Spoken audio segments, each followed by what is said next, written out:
My name is Tessa. I am 31 years old. And for as long as I can remember, the month of November has always tasted like bile. Most people see the calendar flip to November and think of pumpkin spice, turkey, and early Christmas shopping. I see it and my stomach drops. It is the Pavlovian response of a woman who knows she is about to be drafted into a war she never signed up for. You see, in my family, I am not Tessa, the senior UI/UX designer who manages complex digital infrastructure for Fortune 500 companies. I am not Tessa, the woman who owns her own condo in Chicago and pays her own mortgage. No. To my family, I am just Tessa. The single one. The childless one. The one who, according to them, just plays on the computer all day. And because I do not have a husband or children of my own, I have been designated the family's path of least resistance. Let me take you back 3 years ago to explain exactly what I mean. It was Thanksgiving. My sister, Brittany, and my brother, Tyler, had arrived with their broods. At that time it was just 4 kids between them. Now, it is 6. I had spent 6 hours in the kitchen helping my mother, Diane, baste the turkey, mash the potatoes, and arrange the table settings. I was exhausted. My back ached.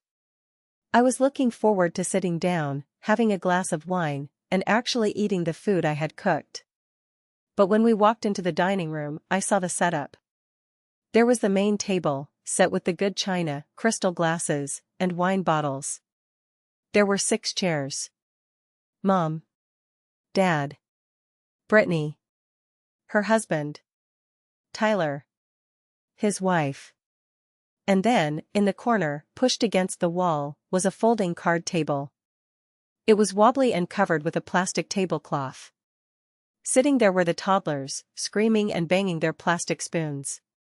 And there was one adult-sized chair squeezed in among them. I looked at my mother. I asked, Mom, where am I sitting?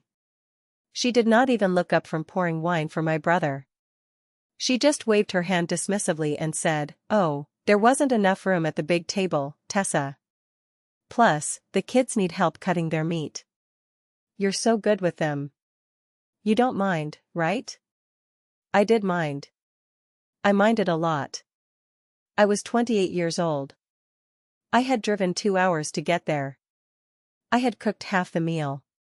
And I was being demoted to the kids' table to be an unpaid nanny while the real adults enjoyed their dinner. But I looked at my father, who was already drunk, and my sister, who was pretending not to hear, and I felt that familiar heavy weight in my chest.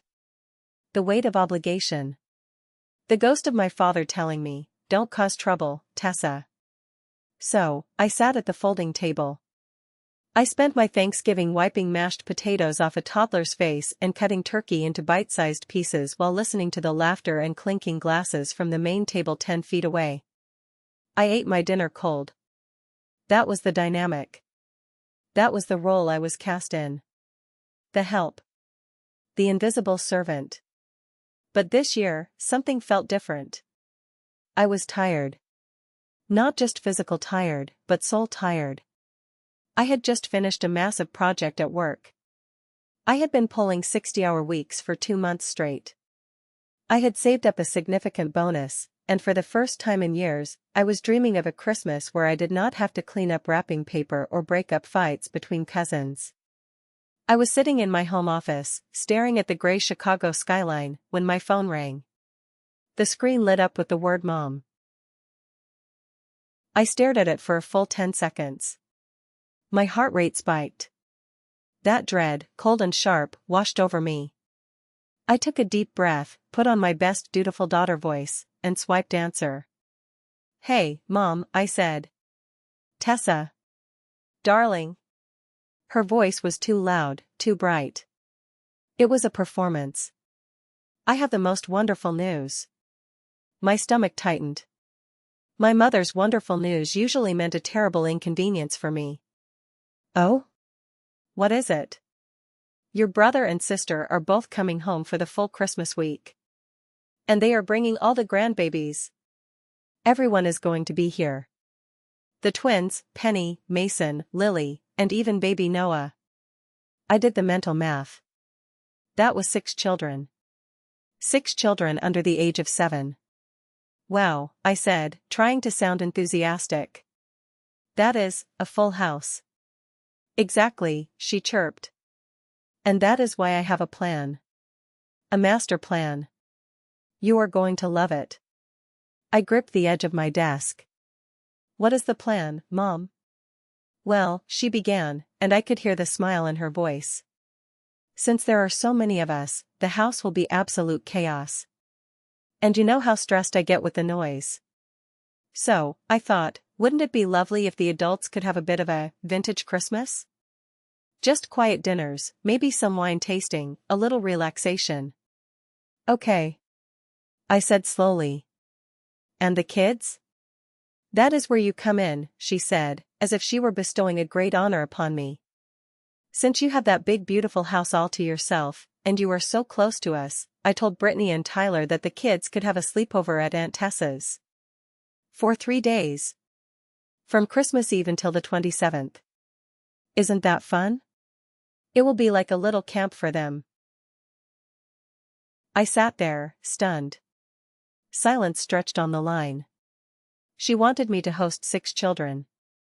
Including a 6-month-old baby and twin 4-year-old boys who were basically hurricanes in human form. For 3 days. Over Christmas. Alone.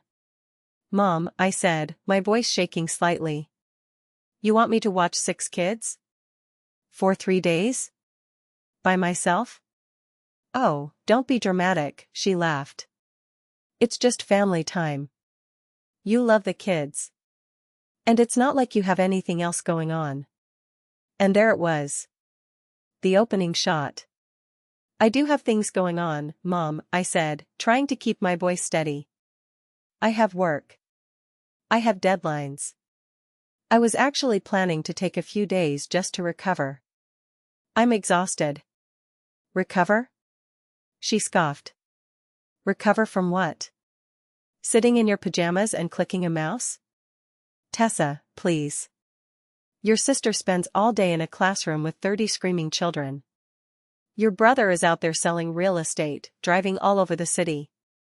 They have real stress. They need this break.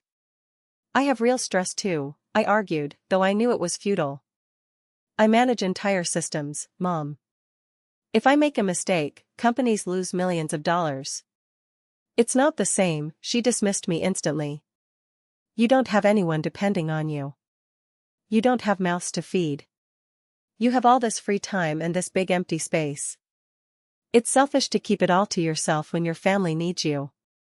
It's not empty space, it's my home, I said, feeling the heat rise in my cheeks. And I'm not a daycare. Mom, 6 kids is impossible for one person. Baby Noah needs constant attention. The twins are energetic. I can't do it. I already told them you would, she said. Her tone shifted from sweet to steel. They are counting on you. Brittany has already bought a dress for the Christmas Eve dinner. Tyler made reservations. You can't ruin this for them. You shouldn't have promised them without asking me first, I said. I'm saying no. There was a pause. A long, heavy silence. Then, she let out a sigh that sounded like a deflating tire. I didn't think you would be this difficult, Tessa.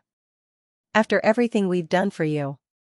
Dad would be so disappointed to hear you turning your back on family. The mention of Dad was a low blow. She knew it. I knew it.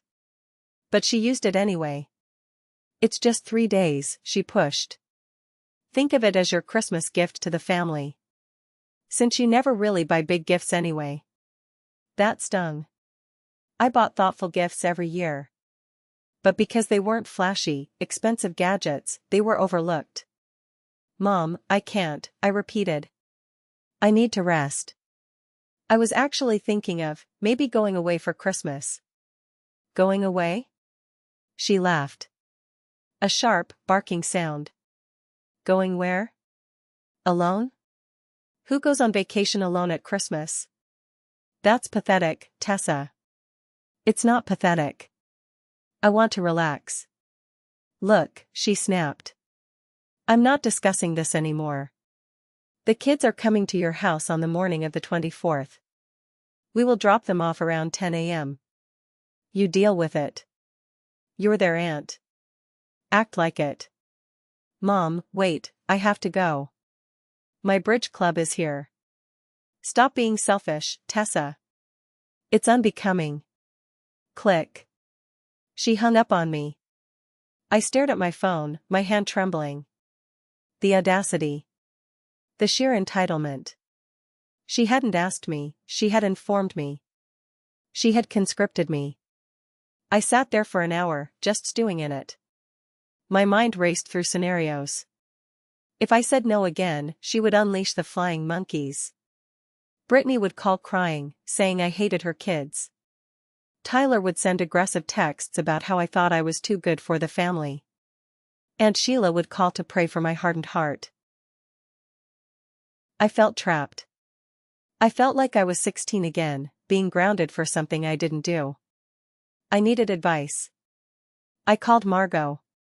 Margot has been my best friend since college. She is a lawyer, sharp as a tack, and has zero tolerance for nonsense. She is the complete opposite of me. She said what?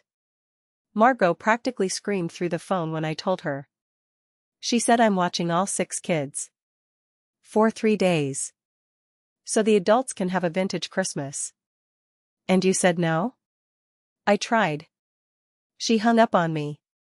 She said she's dropping them off on the 24th. Tessa, Margot said, her voice low and dangerous. If you let them do this, you are not a daughter. You are a doormat. Actually, you're worse than a doormat. You're a utility. You're like the electricity. They only notice you when you stop working. I know, I whispered. But what do I do? If I refuse, they will make my life a living hell. They are already making your life hell. Margot countered. Listen to me. You need to draw a line. A hard line. Call her back. Tell her absolutely not. I don't know if I can, I admitted. The guilt, Margot. It's built in. Then let them push you, Margot said. Let them push you until you break. Because that is what's going to happen. And when you break, I hope you break loud. I didn't call her back that night. I was too cowardly. I thought maybe I could negotiate. Maybe I could just take the older kids? Maybe just for one night? But then, the final straw broke the camel's back. 2 days passed. I was still in limbo, trying to figure out how to navigate this landmine. I decided to call my mother one more time. I wanted to be reasonable. I wanted to offer a compromise. Mom, I said when she answered. We need to talk about the schedule. Oh, good, she said, sounding breezy. I'm glad you came to your senses. I'm making a list of the kids' allergies for you. Mason can't have strawberries, and the baby needs a specific formula. Mom, listen, I interrupted. I can't take all 6 for 3 days. It's unsafe. I'm one person. If there's an emergency, I can't carry 3 babies out of the house. I can take the older ones for one night. That's it. One night? Her voice dropped an octave. That doesn't help us, Tessa. The winery tour is on the 25th. The dinner is on the 24th. We need the full 3 days. Then you need to hire a nanny, I said firmly. A nanny? Do you know how much that costs during the holidays? We can't afford that. But you can afford a winery tour and a black tie dinner? The question slipped out before I could stop it. That is different. We deserve a treat, she yelled. Why are you being like this? Why do you have to ruin everything? I'm not ruining it. I just want a life, Mom. I have a life. And then she said it. The words that would echo in my mind for the rest of my life.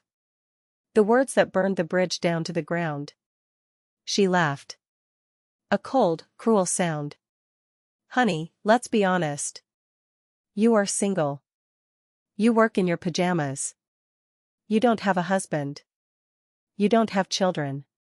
You don't have a real life. You have hobbies. You have distractions. Your brother and sister? They are building legacies. They are raising the next generation. That is a real life. So stop pretending your little computer games and your quiet apartment are important. You have no excuse.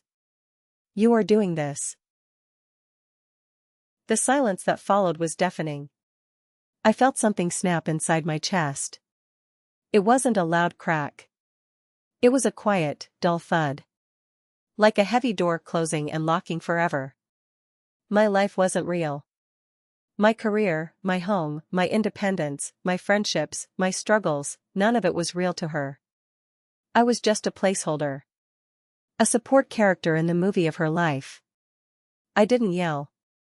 I didn't cry. A strange, icy calm washed over me.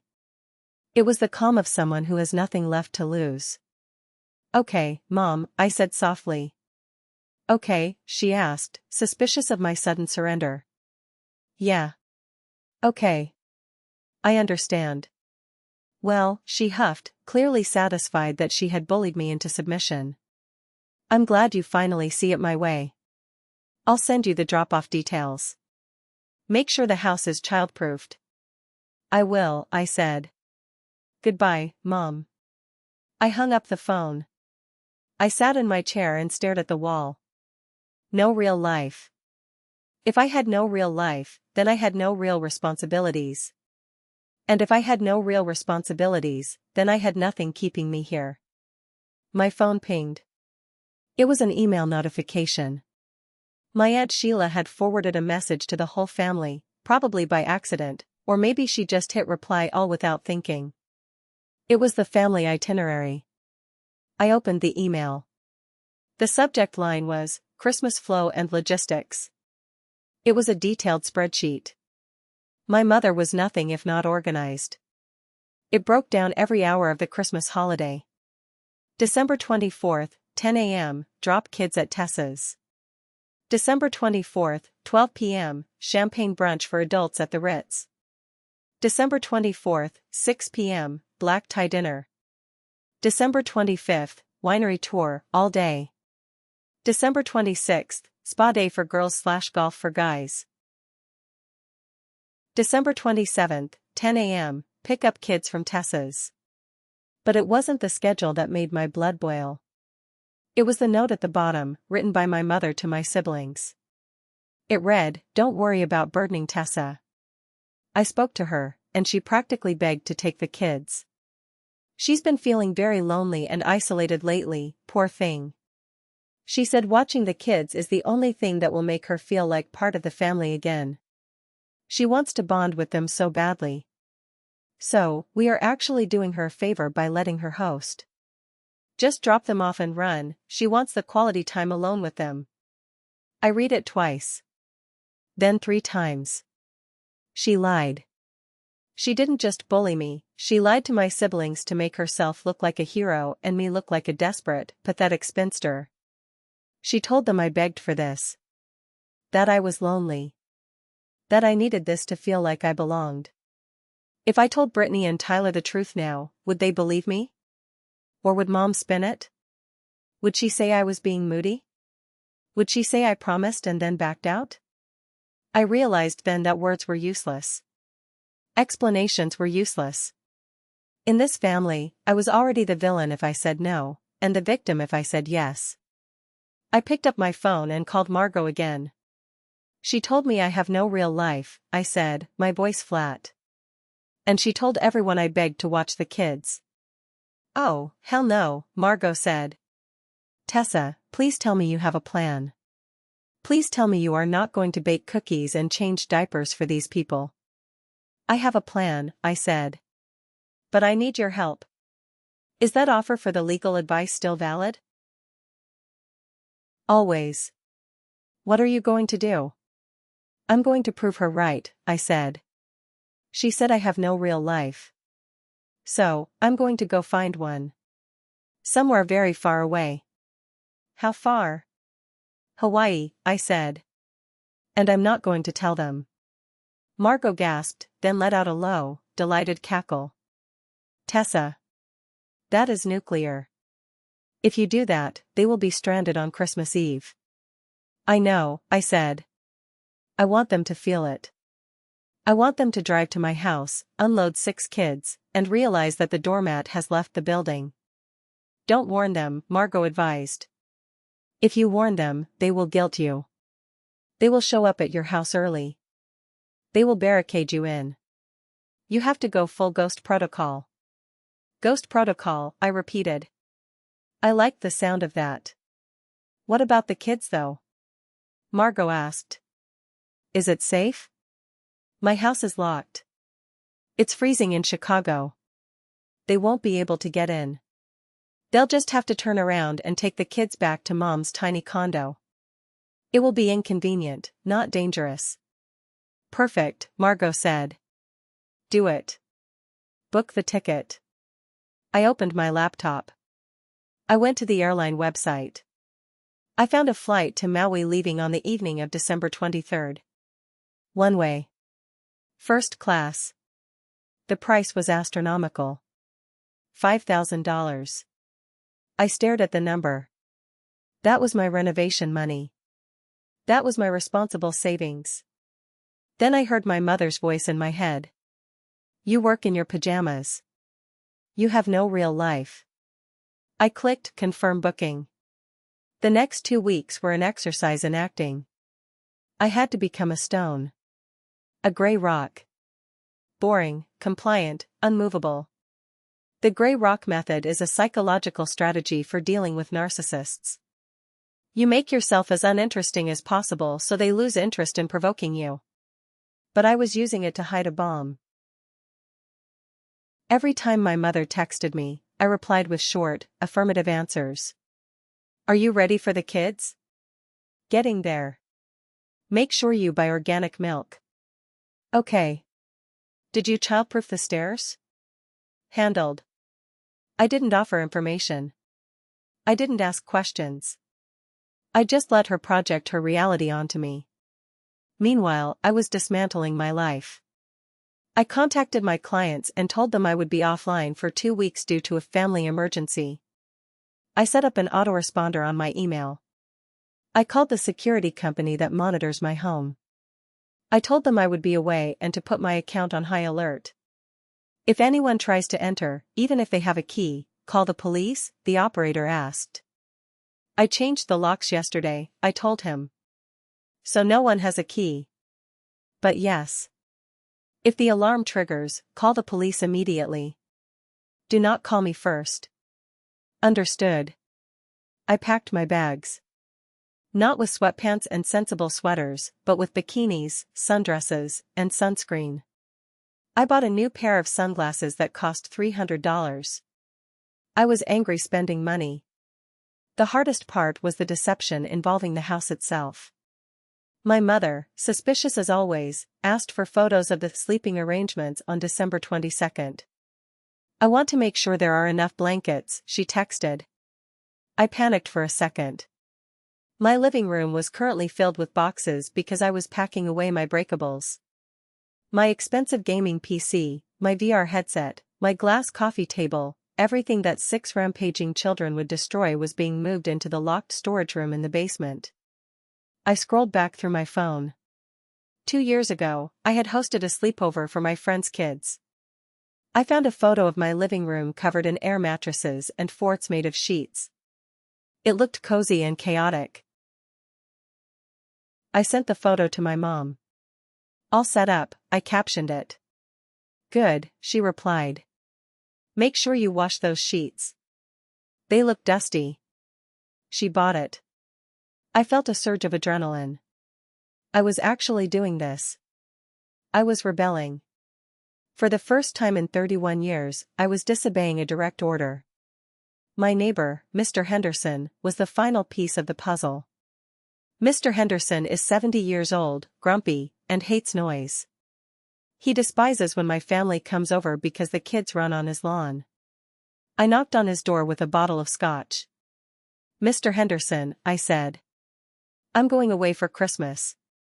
My family, they might try to come over. They are confused about my schedule. He grunted, eyeing the scotch. Are they going to be yelling? Probably, I said.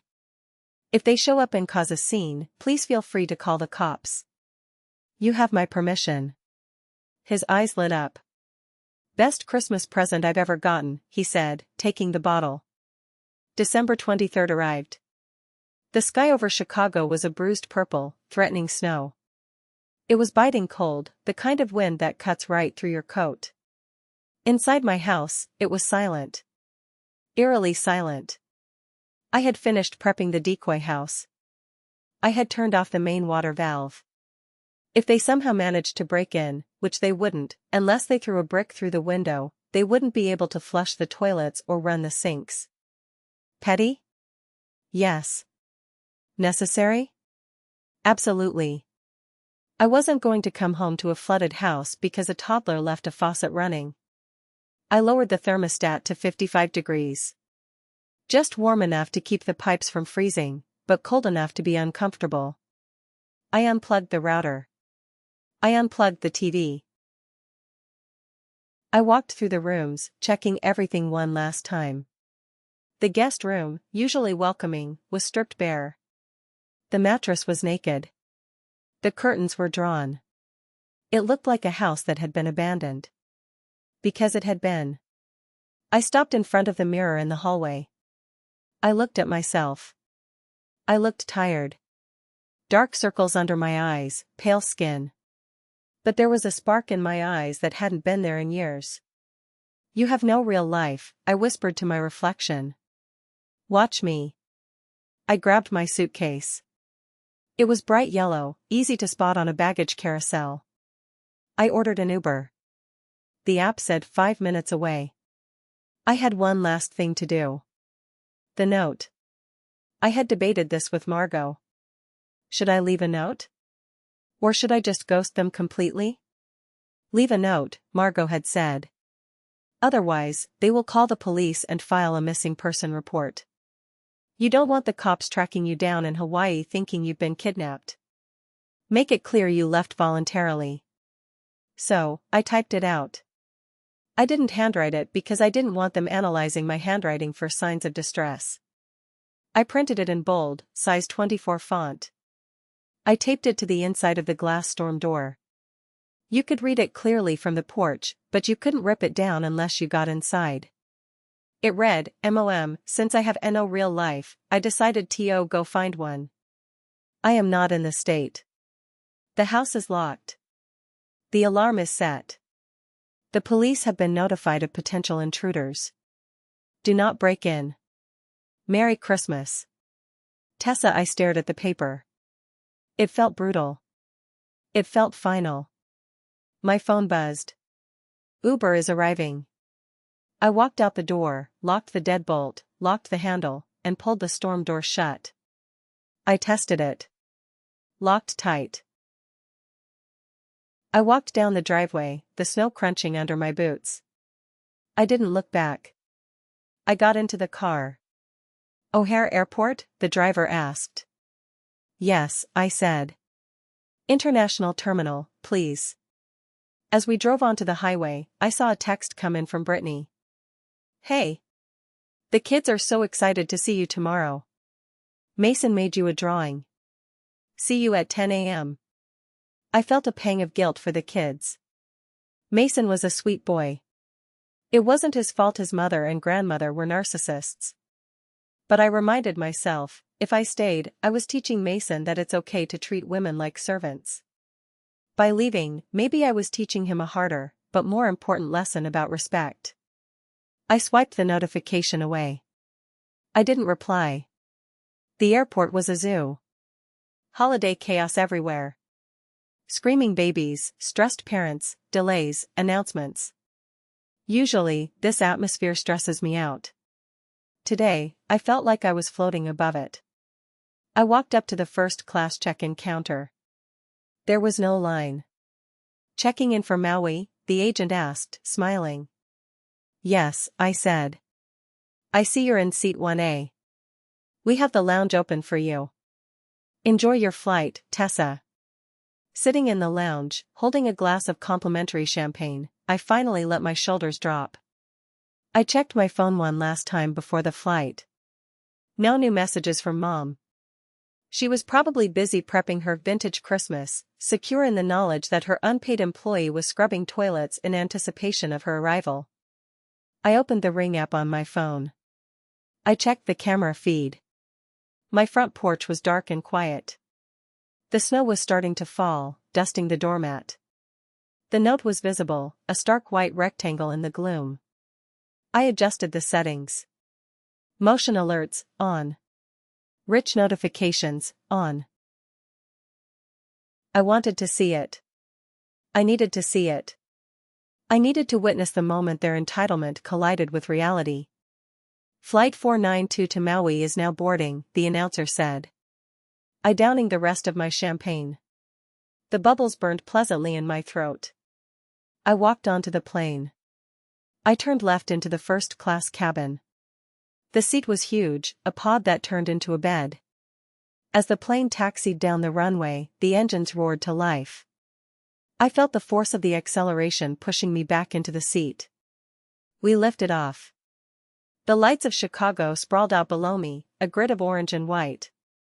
Somewhere down there, in the suburbs, my mother was probably bragging to her friends about how she had organized the perfect holiday. Goodbye, I whispered. I put on my noise-canceling headphones. I selected a movie. And for the first time in a decade, on December 23rd, I fell asleep without a knot in my stomach. I woke up to the smell of hibiscus and salt water. Hawaii. I had arrived late the previous night and collapsed into the king-sized bed at the resort. Now, it was morning. December 24th. Christmas Eve. I walked out onto the balcony of my villa. The ocean was a brilliant, impossible turquoise. Palm trees swayed in the gentle breeze. The air was warm and soft, like a blanket. It was 7 a.m. in Hawaii. That meant it was 12 p.m. in Chicago. No, wait. The time difference is 4 hours in winter. So if it was 7 a.m. here, it was 11 a.m. there. My stomach did a somersault. The drop-off time was 10 a.m. I had slept through the event. I rushed back into the room and grabbed my phone. It was hot to the touch, like it had been working overtime. The screen was a wall of notifications. 37 missed calls. 15 voicemails. 84 text messages. 22 Ring camera motion alerts. My heart hammered against my ribs. Not from fear, but from a strange, morbid curiosity. I sat down on the edge of the bed and opened the Ring app first. I wanted to see the movie from the beginning. I scrolled back to the timestamp, 10:04 a.m. The video loaded. 2 large SUVs pulled into my driveway. The snow was coming down hard now, gray and slushy. My mother's car door opened. She stepped out, wearing a fur coat and high heels. She looked magnificent and terrifying. Brittany and Tyler spilled out of the second car. Then, the doors opened, and the clowns exited the clown car. The twins, Lucas and Jacob, jumped into a snowbank immediately. Mason was hitting Lily with a plastic sword. Brittany was struggling to get the baby carrier out. All right, let's go, let's go. I heard my mother's voice on the recording. It was crisp and commanding. Tessa. Open up. We're here. She marched up the steps. She didn't ring the doorbell, she just pounded on the wood with her gloved fist. Tessa. She waited. Nothing. She pounded again. Tessa. Stop playing games. It's freezing out here. Tyler walked up behind her, carrying 2 massive suitcases. Is she sleeping? He asked. She better not be, Mom snapped. She reached for the door handle. She pulled. It didn't budge. It's locked, she said, confused. She fumbled in her purse. I have the spare key. She pulled out a key and jammed it into the lock. She twisted it. It didn't turn. What on earth? She jiggled it. It's stuck. Tyler, help me. Tyler put the suitcases down and tried the key.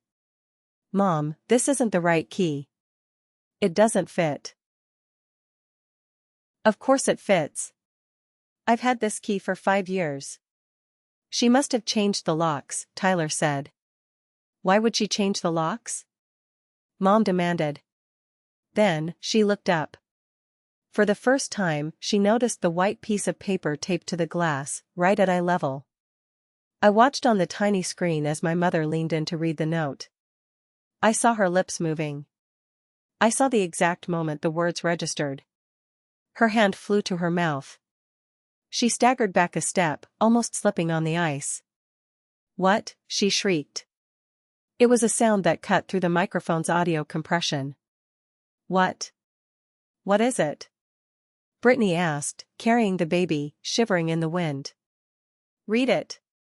Mom screamed, pointing at the glass. Read what your sister did. Tyler stepped up and read it out loud. Mom, since I have no real life, I decided to go find one. I am not in the state. Do not break in. Silence. Absolute silence on the porch, except for the wind and the crying of the baby. Is she serious? Brittany asked, her voice trembling. She's gone? She can't be gone. Mom yelled. I spoke to her. She agreed. This is a joke. She's inside. Tessa. Mom started hammering on the glass with both fists. Open this door right now. This is not funny. I have reservations. The twins started crying. The noise was escalating. Mom, stop, Tyler said, looking around nervously. You're going to break the glass. I don't care. Mom screamed. She ruined Christmas. She lied to me. She lied to you? Tyler laughed bitterly. You told us she begged for this. You told us she was lonely. This note says you told her she had no real life. I never said that. Mom lied immediately. She's delusional. She's having a mental breakdown. Well, breakdown or not, we are locked out, Brittany said, tears streaming down her face. And my kids are freezing. Where are we going to go? We are going inside. Mom declared. Tyler, break the window around the back. I am not breaking a window, Mom, Tyler said. The note says she called the police. The alarm is set. She's bluffing. I'm not risking jail for this. Tyler shouted back. I switched to the next video clip. Timestamp, 10:15 a.m. My neighbor, Mr. Henderson, appeared in the frame. He was wearing his bathrobe and holding a mug of coffee, standing on his own porch next door. Hey! Mr. Henderson yelled. Keep it down. People are trying to sleep. Mr. Henderson. Mom put on her fake charm voice, though it cracked. So sorry. Tessa seems to have forgotten we were coming. Do you have a spare key? Or maybe a ladder? She didn't forget, Mr. Henderson yelled back. She told me you people might show up. She's in Hawaii. Told me she left yesterday. Hawaii? The word left my mother's mouth like a curse. Yup. Said if you bothered me, I should call the cops. So, are you leaving, or am I dialing? My mother looked like she was going to explode. Her face was a mask of pure fury. We are leaving. Tyler yelled. Come on, Mom. Get in the car. No. I am not leaving until, Mom. The baby is turning blue. Brittany screamed. We have to go to your house. My house isn't ready. Mom wailed. It's too small. There's no food. Well, you should have thought of that before you insulted your free babysitter. Tyler snapped. I watched as they angrily threw the suitcases back into the cars. It was chaotic. Sad. And absolutely vindicating. They drove away. The porch was empty again. Just the note, flapping slightly in the wind. I closed the app. I sat there in the warm Hawaiian breeze, my heart racing. I felt light. I felt heavy and light at the same time. I picked up my phone to check the texts. The text messages were a timeline of grief stages. 10:05 a.m. Mom, open the door. 10:06 a.m. Mom, I know you are in there. 10:10 a.m. Brittany, Tessa WTF? We are freezing. 10:12 a.m. Tyler, is this a joke? Open up. 10:20 a.m. Mom, you are a selfish, ungrateful child. I cannot believe you would do this to your family. 10:30 a.m. Brittany, Mom says you went to Hawaii? Are you serious? Who does that? 10:45 a.m. Mom, pick up the phone. We are at my condo. The kids are crying. There is nowhere for them to sleep. You need to come back. Right now. I listened to one voicemail. It was from Mom. Tessa. This is your mother. I don't know what kind of sick game you are playing, but it ends now. You are going to get on the next flight back. I don't care what it costs. We have reservations at the Ritz in 2 hours. You need to take these kids. If you don't come back by tonight, don't bother coming back to this family ever again. The threat. The ultimatum. I typed out a response. I didn't want to engage, but I needed to twist the knife just once. Just to show her that her threats didn't work anymore. I walked out to the pool. I ordered a Mai Tai from the waiter. I propped my feet up on the lounge chair, framing the ocean, the drink, and my tanned legs. I snapped a photo. I opened the family group chat. I attached the photo. I wrote, currently busy living my fake life. The view is great. Figure it out. Sent. Then, I did the most satisfying thing of all. I went to settings. I turned off cellular data for my main line. I turned on Do Not Disturb. I put the phone in my beach bag. I spent the rest of Christmas Eve reading a book by the pool. I went for a swim in the ocean. I ate fresh pineapple. For dinner, I treated myself to a steak and lobster tail at the resort restaurant. The waiter asked, "Table for one?" "Yes," I said, smiling. "Table for one." It's perfect. Back in Chicago, I knew exactly what was happening. Mom's vintage Christmas was dead. There was no black tie dinner. There was no winery tour. There were 6 kids crammed into a 2-bedroom condo filled with breakable antiques. There were blow-up mattresses on the floor. There was pizza instead of filet mignon. There was screaming. There was blame. And for the first time, I wasn't there to absorb it. I found out later, through my Aunt Sheila, what happened that night.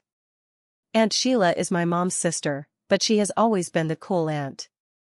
She loves drama, as long as it's not happening to her. She called me on December 26th. I finally turned my phone back on to check for emergencies. "Tessa," she shouted when I answered. "You absolute legend." "Hi, Aunt Sheila," I said, laughing nervously. "I take it you heard?" "Heard? Honey, I saw the police report." "Police report?" I sat up straight. "Wait, did Mr. Henderson actually call the cops?"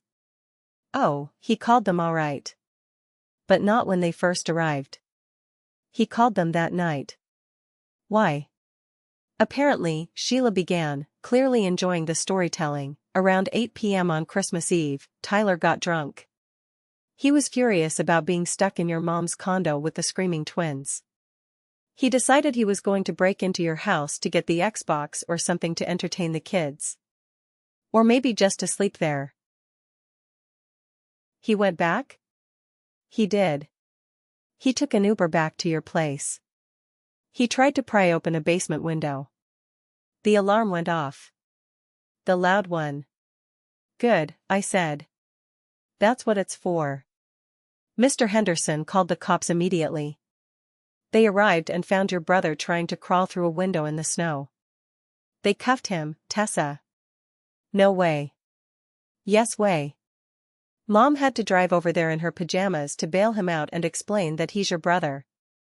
The police let him go with a warning, but they told him if he came back, he'd be arrested for trespassing. Mom was mortified. The neighbors were all watching. I lay back on the bed, staring at the ceiling fan spinning lazily. My family had officially hit rock bottom. So, how is the condo? I asked. A war zone, Sheila said. Brittany is not speaking to Mom because Mom keeps criticizing her parenting. Tyler is hungover. The kids broke Mom's favorite Ladro figurine. And Mom, well, Mom is telling everyone who will listen that you have joined a cult. A cult?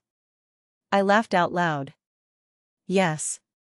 She says you've been brainwashed by the liberal agenda to hate family values. Of course she says that. But listen, Tessa, Sheila's voice softened. Good for you. Really? We all saw this coming. She pushed you too far. Thanks, Sheila. That means a lot. Just, be prepared when you come back. It's not going to be pretty. I know, I said. But I'm not the same person who left. Let them come. I stayed in Hawaii for the full week. I extended my trip by 2 days just because I could. During that time, the battle moved to social media. Brittany was the first to strike. She posted a long, emotional status on Facebook. I never air family laundry, but I am just heartbroken. To travel all this way for Christmas, only to be locked out in the snow with my babies. I don't understand how someone could be so cruel. Family is supposed to be everything. Hug your loved ones tight, because you never know when they will turn their backs on you. It gathered comments quickly. Oh my God, what happened? Praying for you. That is disgusting behavior. Then Mom chimed in on the comments, some people are just too selfish to understand love. We are making the best of it, despite the tragedy caused by my own daughter. I felt a flash of anger. They were controlling the narrative. They were making me the villain. I decided to nuke the narrative. I took screenshots. I screenshotted the email where Mom lied about me begging to watch the kids. I screenshotted the text messages from years ago where I canceled plans to help them. And I posted them. Not as a status, but as a comment right under Brittany's post. I wrote, let's tell the whole story, shall we? Mom told me I have no real life because I am single. She told you I begged to watch the kids. I didn't. I said no repeatedly. See Exhibit A, email. She tried to use me as unpaid labor so she could go on a wine tour. I am an adult. I am allowed to go on vacation. You assumed I would just obey. That's on you. The reaction was instant. The sad reacts turned to wow reacts. Cousins started commenting, wait, Aunt Diane said Tessa volunteered? My friend Margot commented, receipts. Brittany deleted the post within an hour. But the damage was done. The truth was out. I flew back on January 2nd. I walked into my house. It smelled stale and cold, but it was safe. Nothing was broken. The silence was beautiful. I turned the water back on. I unpacked my suitcase. I waited for the storm. But there was only silence. 1 day passed. 2 days. No calls from Mom. No angry texts from Tyler. It was the gray rock in reverse. They didn't know how to handle me anymore. The old buttons didn't work. The guilt trip didn't work. Public shaming didn't work. I went back to work. I felt more focused than I had in years. Finally, on the following Sunday, my doorbell rang. I checked the camera. It was Mom. She was alone. She was holding a Tupperware container. The universal peace offering of the Midwestern mother. I opened the door. She looked older. Her hair wasn't perfectly sprayed. She looked tired. Hi, she said. Hi, I said. I didn't invite her in. I stood in the doorway, blocking the entrance. I brought you some lasagna, she said, holding it out. Thanks, I took it. Is that all? Tessa, she sighed. Can we stop this? It's been a nightmare. I haven't slept in weeks.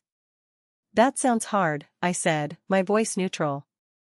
Your brother and sister are furious with you. But I told them to drop it. How generous of you. I don't understand what happened to you, she said, looking at me with genuine confusion. You used to be so sweet. So helpful. Why did you change? I didn't change, Mom. I just woke up. We are family, she pleaded. We help each other. No, I corrected her. I help you. You use me. That's not the same thing. She flinched. That is not fair. It is fair. You said I have no real life. Well, I learned something in Hawaii. My life is very real. And my time is very valuable. I reached into my pocket. I had prepared for this moment. I pulled out a folded piece of paper. What is this? She asked, taking the paper. It's a contract, I said. Since you seem to have trouble understanding boundaries, I wrote them down. She opened it. Her eyes scanned the page. Consulting and childcare agreement rate, $50 per hour, per child. Holiday rate, $150 per hour, per child. Notice period, minimum 14 days required for all requests. Payment, 50% deposit upfront. Cancellation policy, non-refundable. Note, verbal abuse or disparaging comments regarding the provider's life choices will result in immediate termination of services. You want to charge me to see my grandchildren? She looked horrified. No, I said. If you want to invite me over for dinner to be a daughter and an aunt, I will come for free. I love the kids. But if you want me to babysit? If you want me to be a service provider while you go on wine tours? Then yes. This is my rate. This is ridiculous. Family doesn't pay family. Then family doesn't exploit family, I countered. Those are the terms, Mom. Take it or leave it. If you ever try to dump the kids on me again without asking, I will call Child Protective Services for abandonment. I'm not joking. She stared at me. She was looking for the crack. She was looking for the guilt. But she didn't find it. She saw a woman who had spent $5,000 to prove a point and would do it again. Fine, she whispered. She folded the paper and put it in her purse. Fine. Great, I smiled. Thanks for the lasagna. I closed the door. It has been 4 months since the Christmas incident. Things are different now. We are not the close, happy family my mother pretends we are on Facebook. But we are honest. Or at least, I am. Brittany and Tyler still talk to me, mostly because they need tech support, but the dynamic has shifted. They ask. They say please. They say thank you. They haven't asked me to babysit once. Not once. Because they know I will send them a PayPal invoice. Mom is distant. She plays the martyr to her friends, telling them I've become cold and career-obsessed. That's fine. I can live with being the villain in her story if it means I get to be the hero in mine. I'm already planning my next Christmas. I'm thinking of going to the Swiss Alps. Or maybe Tokyo. Somewhere far, somewhere beautiful, somewhere that is undeniably real. I look back at that woman sitting at the kids' table 3 years ago, eating cold turkey, and I want to hug her. I want to tell her that she is worth more than her utility. If you are listening to this, and you are the Tessa of your family, the reliable one, the single one, the one without a real life, please, listen to me. Your life is real. Your time is yours. And sometimes, the only way to get respect is to burn the bridge and let them figure out how to swim. So, that is my story. Am I the jerk for flying to Hawaii and leaving my family to drown in their own chaos, or should I have given them one more warning? Let me know in the comments below. And if you enjoyed this story of sweet revenge, please smash that like button and subscribe to the channel for more drama. Thanks for watching.